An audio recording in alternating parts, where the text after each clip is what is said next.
તે સ્થળ પર સાવન પ્રવીણકુમાર ખરબંડા, ઉંમર વર્ષ 37, દિલ્હીના રહેવાસી છે અને બીકોમનો અભ્યાસ કરેલ છે.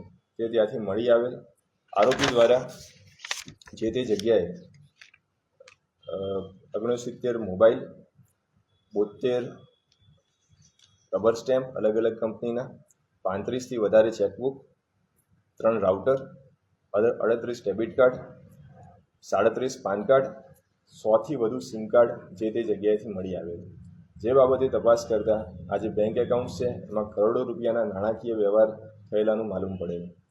જે બાબતે આરોપીની ધરપકડ કરી અને 4 દિવસના રિમાન્ડ મેળવેલ છે.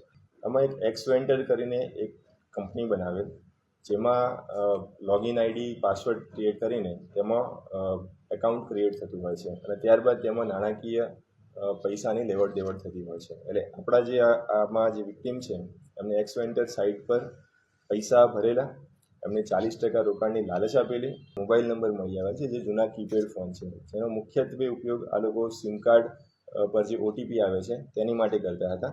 એની સિવાય 72 રબર સ્ટેમ્પ મળી આવ્યા છે જે અલગ અલગ ફોર્મના છે, જેમાં પણ રૂપિયાની લેવડ દેવડ થતી છે અને તેમાં કરોડો રૂપિયાની લેવડ દેવડ થઈ છે, જેની વધુ તપાસ જારી છે. 3 આધાર કાર્ડ મળ્યા છે, 3 રાઉટર મળ્યા છે, 2 કોમ્પ્યુટર સિસ્ટમ મળી છે, 1 લેપટોપ મળી આવેલ છે.